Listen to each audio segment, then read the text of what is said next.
Hi పిల్లలు, ఈరోజు మనం ఇంకొక కొత్త టాపిక్ గురించి, గుడ్ హ్యాబిట్ గురించి నేర్చుకుందాం.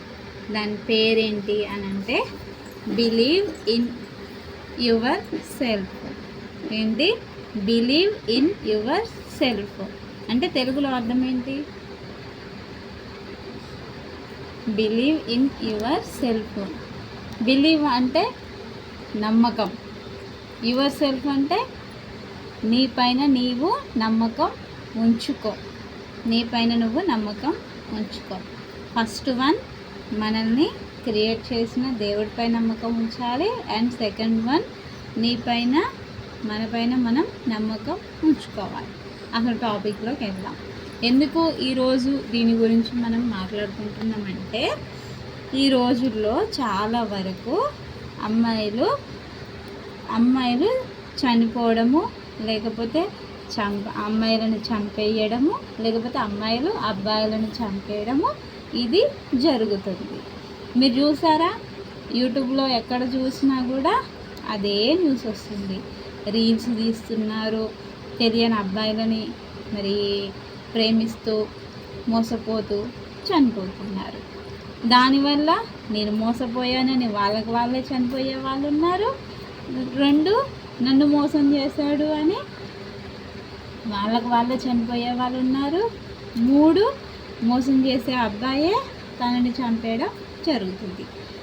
ఏది ఏమైనా చుట్టూ ఆలోచిస్తే సెంటర్ పాయింట్ అమ్మాయే చనిపోతూ ఎక్కువగా కనపడుతుంది. అబ్బాయిలను కూడా చంపేస్తున్నారు అమ్మాయిల్ని, కాకపోతే ఎక్కువగా అమ్మాయిలుగా. ఇక్కడ మనం అమ్మాయిలం కాబట్టికి ఎలా ఉండాలి అన్నది ఈరోజు తెలుసుకుందాం.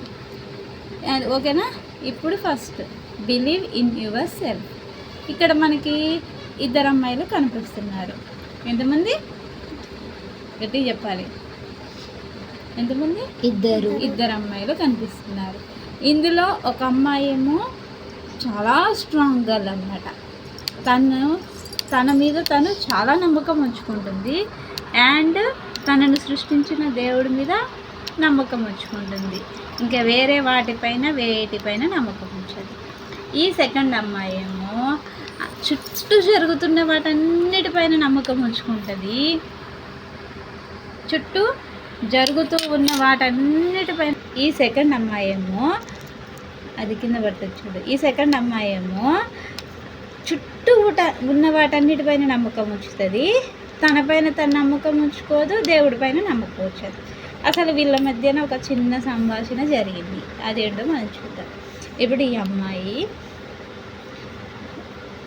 సండే చర్చ్కి వెళ్తుంది.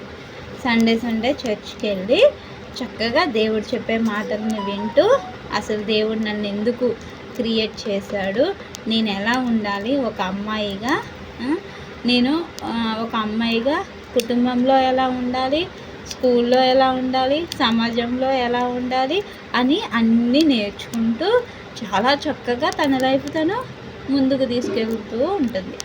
ఈ సెకండ్ అమ్మాయి సండే వచ్చిందనంటే ఫ్రెండ్స్తో చాటింగ్ చేస్తూ, మూవీస్ చూస్తూ, ఇంటి పక్కన వాళ్ళతో ఆడుకుంటూ, అన్ని బ్యాడ్ హ్యాబిట్స్ ఉన్న వాళ్ళతో తిరుగుతూ, ఏమో చుట్టూ ఉన్న వాళ్ళపైన నమ్మకం ఉంచుకుంటూ ఉండిపోతుంది. ఇలా అర్థమైందా? ఇప్పుడు అయితే ఒకరోజు ఏమైంది అని అంటే, వీళ్ళు చిన్నగా పెద్ద అయిపోయిన తర్వాత కాలేజీ లైఫ్కి వచ్చారు. ఇప్పుడు మీరు ఏ క్లాసు? ఒకరు 7th వెళ్తున్నారు, ఒకరు 9th వెళ్తున్నారు. ఈమె 7th, నువ్వు 9th వెళ్తున్నావు. అంటే మీరు పెద్ద పిల్లలు అయిపోయినట్టే. అయితే ఇక్కడున్న వాళ్ళు కూడా ఒక అమ్మాయి ఏమో కాలేజీకి వచ్చేసింది. 2 కాలేజీకి వచ్చేసినారు. అయితే ఈ అమ్మాయి కాలేజీకి వచ్చిన తర్వాత ఈమెకి కొన్ని ప్రాబ్లమ్స్ అనేవి ఎంటర్ అయిపోయినాయి. ఏంటి అని అంటే, తనకి ఇంట్లో డబ్బులు అనేవి చాలా తక్కువగా కనపడతాయి. ఈమెకి వాళ్ళ మమ్మీ డాడీ జాబ్ చెయ్యరు. రోజు ఏదో చిన్న కూలి పని చేసుకుంటూ రోజువారీ డబ్బులు వస్తాయి కదా, అలా వీళ్ళు గడిపేస్తూ ఉంటారు. అని ఈ అమ్మాయి లైఫ్ అయితే, ఈ అమ్మాయి చాలా హ్యాపీగా ఉంటుంది. చాలా సంతోషంగా ఉంటుంది, మరి చాలా ఆనందంగా ఉంటుంది. ఈ అమ్మాయి ఏడిచిన రోజు ఒక్కరోజు కూడా నేను చూడలేదు. ఎందుకు అని అంటే కారణం ఆలోచిస్తే నాకు కనపడ్డది.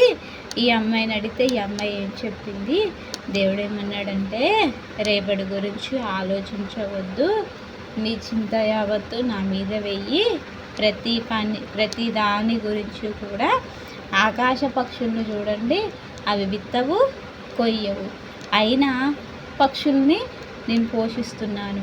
చెట్లకి పూలు ఉన్నాయి కదా, ఫ్లవర్స్ కలర్ ఎలా ఉంటాయి, డిఫరెంట్ కలర్స్ ఉంటాయి, కానీ ఎంత బాగుంటాయి. వాటిని అంటే ఫ్లవర్కి కలరు, అంటే ఫ్లవర్కి డ్రెస్ కలర్ ఎంత బాగుంటుంది. అది మనము బయట ఒక ఫ్లవర్ తయారు చేసి ఒక కలర్ వేస్తాం చూడు, అంత అందంగా దానితో సాటిగా వస్తుందా, రాదు. కానీ దేవుడు న్యాచురల్గా ఇచ్చిన కలర్ ఎంత అందంగా ఉంది. ఇలా అలాగే పక్షులకి ఆహారం, పక్షులు ఎలా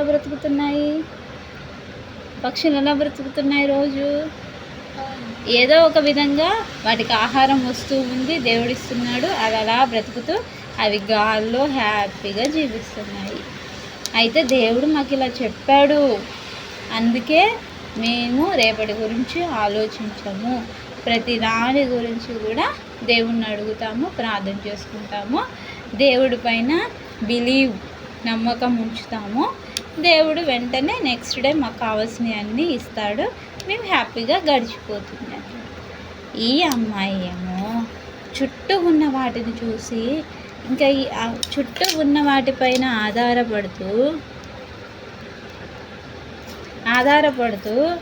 ప్రతిదానికి ఏడవడం, ప్రతిదానికి బాధపడడం, ప్రతి చిన్న విషయానికి నేనెందుకు ఉన్న వాళ్ళ ఇంట్లో పుట్టలేదు, మా మమ్మీ డాడీ ఎందుకు జాబ్ చేయట్లేదు, మాకెందుకు కార్ లేదు, మాకెందుకు బంగ్లా లేదు అని ప్రతిదానికి ఏడుపే.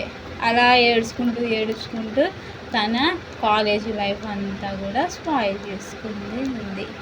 ఈ అమ్మాయిని అడిగితే రీజన్ ఏం చెప్పింది, అవే రీజన్ చెప్పింది. ఏం చెప్పింది, మాకు డబ్బులు లేవక్క, మాకు కారు లేదక్క, మాకు పెద్ద ఇల్లు లేదక్క అని ఈ అమ్మాయి చెప్తూ ఏడుస్తూ చాలా కృంగిపోయిందనమాట. అప్పుడు నేను ఒకరోజు ఏం చేశాను అని అంటే, ఇప్పుడు ఏడ్చే ఆమె దగ్గరికి ఇంకో ఏడ్చే ఆమెను తీసుకెళ్ళింది అనుకో, అప్పుడు ఏం చేస్తుంది చెప్పు.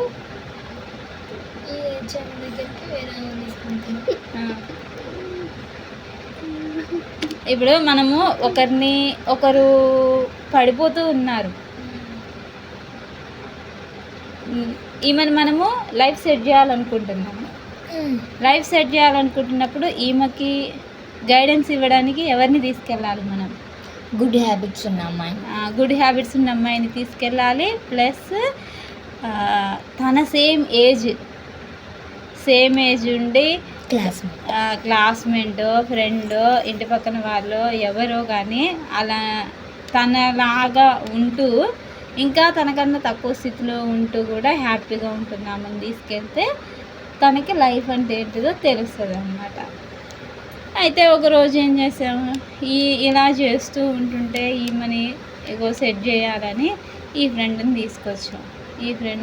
ఇంకా అర్థమైపోయింది ఇక్కడ ఈమెంటి తనపైన తాను నమ్మకం ఉంచుకోవట్లేదు, కనీసం దేవుడి పైన కూడా నమ్మకం ఉంచట్లేదు. ఎందుకంటే ఈమె చర్చికి వెళ్ళదు సండే. సో నాకు వచ్చిన ఆలోచన ఏంటి అని అంటే, ఇద్దరు మంచి వాళ్ళే, కానీ ఈమెకు సరైన సపోర్టు గైడెన్స్ ఇచ్చేవాళ్ళు లేక తన ఫెలోషిప్ని మార్చాలి. ఇప్పుడు 6 నెలలు ఒకరితో సావాసం చేసామనుకో మనం ఏమైపోతామని ఉన్నది సామెత. వాళ్ళు వీళ్ళవుతారట, వీళ్ళు వాళ్ళవుతారట.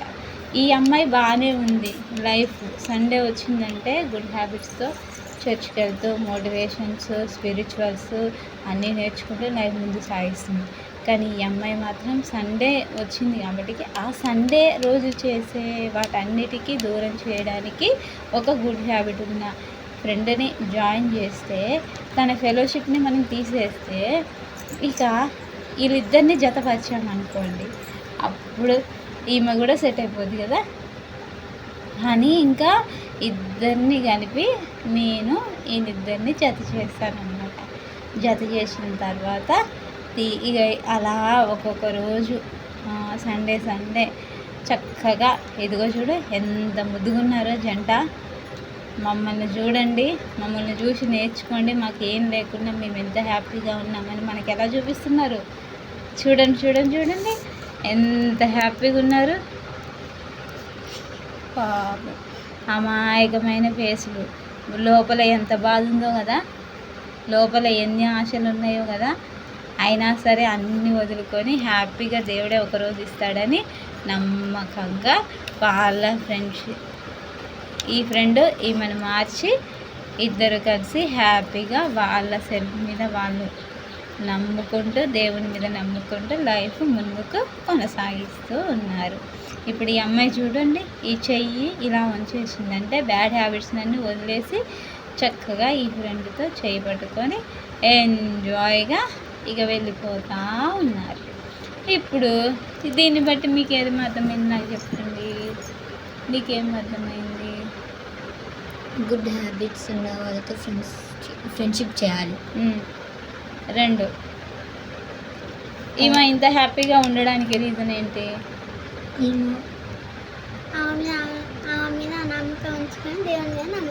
రైట్, తన మీద తన నమ్మకం ఉంచుకుంది, దేవుడి మీద నమ్మకం ఉంచుకుంది. థర్డ్ పాయింట్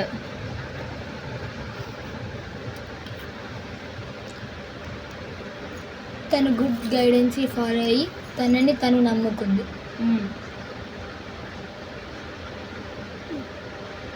బట్టల విషయంలో, డబ్బుల విషయంలో, ఇల్లు విషయంలో ఎలా ఉంది? తనకి ఏం లేదని తను బాధపడకుండా తను ఏం చేయాలో తను చూజ్ చేసుకుంది.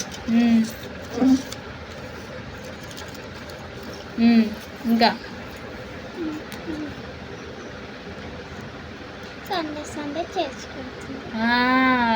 సండే చర్చికి వెళ్తూ తన ఫెలోషిప్, తన ఫ్రెండ్షిప్ కూడా తన ఫ్రెండ్స్ని కూడా మార్చుకుంటూ వచ్చింది. తను మారుతూ తన ఫ్రెండ్షిప్ని కూడా చక్కగా మార్చుకుంటూ వచ్చింది. మరి మనం కూడా అలాగే ఉండాలి. ఓకేనా? ఎవ్వరు ఏది చెప్పినా కానీ కొంచెమే తీసుకోవాలి, ఎక్కువగా మన మీద మనం నమ్మకం ఉంచుకోవాలి. ఇప్పుడు మనకు చదువు రాలేదని చాలా మంది అంటారు, ఈ అమ్మాయికి చదువే రాదని అంటారు. ఈ అమ్మాయికి చదువు రాకపోతే వేరే టాలెంట్స్ ఉంటాయి కదా, స్టిచ్చింగ్ ఇంకా చాలా ఉన్నాయి అలాంటివన్నీ ఉన్నాయి కదా. చాలా వర్క్ పనులు ఏదో ఒక దాంట్లో నువ్వు పర్ఫెక్ట్ అవుతూ ఉంటావు కదా, వాటి మీద కూడా నువ్వు ఇంకా ఇంప్రూవ్ చేసుకుంటూ ఉండాలి. ఎవరో ఏదో అన్నారని బాధపడకూడదు. ఓకేనా? ఎందుకంటే కాలేజీకి వచ్చిన అమ్మాయిలకు వచ్చే ప్రాబ్లమ్సే ఇవి. రోడ్డు మీద వెళ్తుంటే ఎంతోమంది అబ్బాయిలు కానీ ఇంటి పక్కన వాళ్ళు కానీ, ఈ అమ్మాయి చూడు ఊరికే ఎక్కువ ఫోన్ మాట్లాడుతుంది, ఊరికే చాటింగ్ చేస్తుంది, ఊరికే ఇన్స్టాగ్రామ్ ఓపెన్ చేస్తుంది అని వాళ్ళందరూ మన మమ్మీ డాడీకి చెప్పడం, వాళ్ళకు వాళ్ళు అనుకోవడం జరుగుతుంది.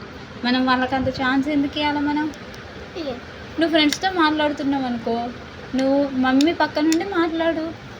నువ్వు చాటింగ్ చేస్తున్నావు అనుకో, మమ్మీ చూసేటట్టు చెయ్యి. నువ్వు తప్పు చేయట్లేదు కదా. తప్పు చేయకుండా నువ్వు లోపలికి వెళ్తున్నావు అని అంటే అప్పుడే అక్కడే అర్థమవుతుంది నువ్వు తప్పులో పడబోతున్నావు, ఎవరో ట్రాప్లో పడబోతున్నావు అని. నువ్వు ఏదైనా చేయాలనుకుంటే మమ్మీ డాడీ ముందే చెయ్యి. ఇప్పుడు ఒక అబ్బాయి ఉన్నాడు, నువ్వు మాట్లాడాలనుకుంటున్నావు, నీ ఫ్రెండ్తో నువ్వు మాట్లాడాలనుకుంటున్నావు, అన్నయ్యతో మాట్లాడాలనుకుంటున్నావు, మమ్మీ డాడీ ముందే మాట్లాడు. మమ్మీ డాడీకి చెప్పు, ఇదిగో ఇతను నా క్లాస్మేట్, మీరు ఇక్కడ ఉండండి, నాకు కొంచెం అవసరం ఉంది, నేను మాట్లాడాలి అని మమ్మీ డాడీ ఉన్నప్పుడే ఇంటికి పిలిచి మాట్లాడించి ఇంటికి పంపించండి. అర్థమైందా? అలా ఉండాలి. కానీ ఎవరో అన్న మాటలను పట్టించుకొని మిమ్మల్ని మీరు లైఫ్ స్పాయిల్ చేసుకోవద్దు. ఓకేనా?